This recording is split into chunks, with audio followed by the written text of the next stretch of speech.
And we're going to look at 4 different types of dialogue right here. Character-to-character dialogue, inner dialogue, projected dialogue, and actual audience dialogue. And I promise you, most speakers just use character-to-character dialogue. Well, guess what? You're missing out on 75% more humor in your story. Take a look at this story, and then we'll break it down because there are all 4 types of dialogue in it. This is in Canada. Watch. Raise your hand if you feel like sometimes reality hurts. Yeah, now be honest, have you ever stepped on a scale and been forced to face reality? Now, I know what you're thinking. You're probably looking at me like, Craig, what do you know about stepping on a scale? I mean, look at you. You're obviously built like a Greek statue.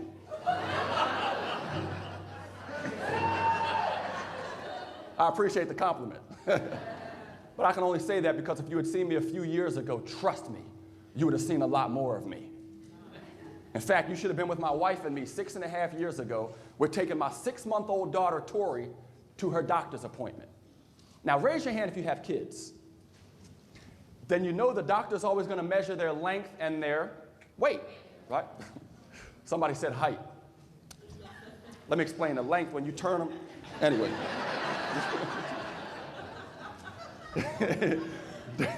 Doc walks in with his white coat and glasses. He takes Tori's length.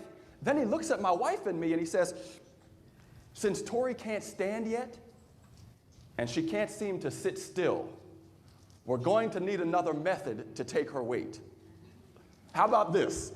Why doesn't one of you step out into the hallway and step on the scale with Tori and then step on the scale without Tori and we'll take the difference as her weight? Now, I don't know if you've ever been around somebody who just recently gave birth. But my wife was looking at us like, oh, that's a wonderful idea for Craig to do. I said, no problem. I know what I weigh. I jumped up on that scale. I said, give me my daughter. I took my daughter, stripped her down to her diapers. I'm feeling good holding my 6-month-old daughter in my arms. I look down at that scale. I look back at my wife. I look back at that scale. I said, good grief. This is a fat baby. All right, now you've seen that story before, right, Kathy? You've seen that story before. But let's really diagnose it and see how we were able to get the humor, because it came with all 4 types of dialogue. So let's take a look. All right, the first type of dialogue, as you know, is character-to-character dialogue. You already know. Think about my past stories. Think about the story before. All the humor came from dialogue. The story about the vice president giving me more money. Where'd the humor come from? When I said, dreams are overrated, funny line, dialogue. When my wife said, take the money, fool, funny line, dialogue. When I said, my wife said my dream is not for sale, funny line, dialogue. All of the humor in that story mostly came from character-to-character dialogue. But this story that you just saw here had character-to-character dialogue, but guess what else it had? Inner dialogue. You know, nowadays when I tell it, I say, and I thought, wow, this is a fat baby. Here's what you have to write down. If you thought it, then you can say it now. And it's completely 100% integrity, because if you thought it, all you got to do is say, and I thought, this is a fat baby. And I'm thinking, this is a fat baby. Okay? So use that inner dialogue. If you can share what's going on in your mind. That's why whenever I'm coaching people, and Melvin could attest to this, I'm always asking them, okay, what were you thinking in that moment? What were you thinking in that moment?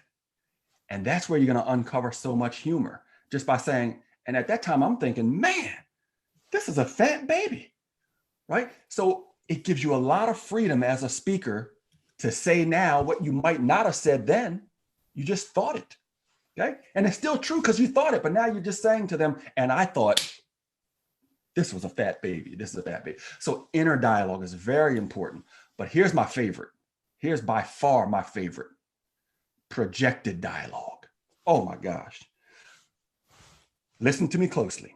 Projected dialogue is when you can project dialogue onto another character based on how they were looking at you.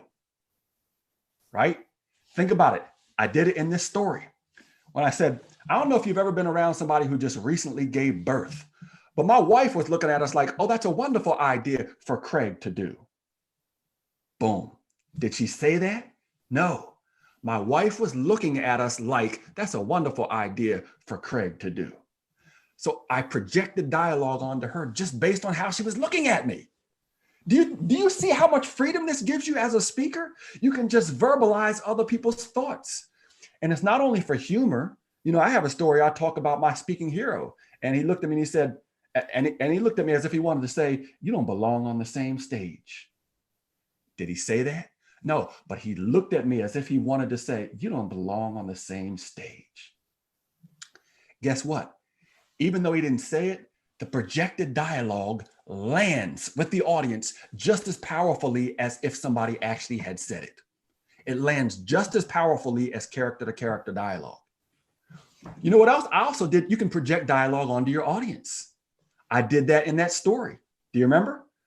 When I said, come on, I know what you're looking at. You're probably looking at me like, Craig, what do you know about stepping on a scale? I know what you're thinking. You're looking at me like, Craig, what do you know about stepping on a scale? I mean, look at you. You're obviously built like some sort of Greek statue. They weren't even thinking that, but I still projected dialogue onto them and got some humor. So that's a wonderful, beautiful tool you can use. And whenever I coach people, we get a lot of humor out of that. And one of my heroes was Keith Harrell. He's not the hero who dissed me, but one of my heroes was Keith Harrell, Harrell. He passed away far too soon, but he used to use this tool over and over again. And I promise you, if you watch him give a keynote, he's going to get at least 20 laughs just off of projecting dialogue onto the audience. He'll ask his audience to give me a big, turn to your neighbor and give them a big smile. And then he'll look at his audience and say, I got a big old guy over here looking at me like, hey man, don't be grinning at me. I won't be grinning at you. And he just kept doing it. And it was so funny. And then last but certainly not least, the other type of dialogue we had in this story was actual audience dialogue. Some of the absolute best dialogue you're going to pick up as a speaker is coming from the audience. So remember when I said, raise your hand if you have kids, and the doctor's always going to measure their length and well, somebody always says height. So I can say, he said height. Let me explain. The length, when you turn them, becomes the height. Okay? And even if he didn't say it, I can say, somebody in my last audience said height. Let me explain something. When you take them and you turn, that becomes, so actual audience dialogue is very important. And if you don't get the dialogue you expect to get, tell them about what the last audience said, and then go off of that. So let's really dig into this really quickly, because most speakers don't have any idea about inner dialogue and projected dialogue. There are stems that you can use. The stem you use for inner dialogue is, and I was thinking, this is a fat baby. Or I remember thinking, this is a fat baby. Or I thought, this is a fat baby. These are the stems you can use for inner dialogue. But one stem that I hear way too much is, and I thought to myself, well, who else are you going to think to, right? We don't need that one. So these are the stems for inner dialogue. Now, here are the stems for projected dialogue. If you get these stems down, it becomes much easier. She looked at me as if to say, that's a wonderful idea for Craig to do, right? He was looking at me like, hey, man, don't be grinning at me. I won't be grinning at you, okay? You're looking at me like, come on, Craig. When have you ever stepped on a scale? Stems for projected dialogue. You get these stems down, trust me, you've got inner dialogue and projected dialogue down, okay? But here's the other key to uncovering humor.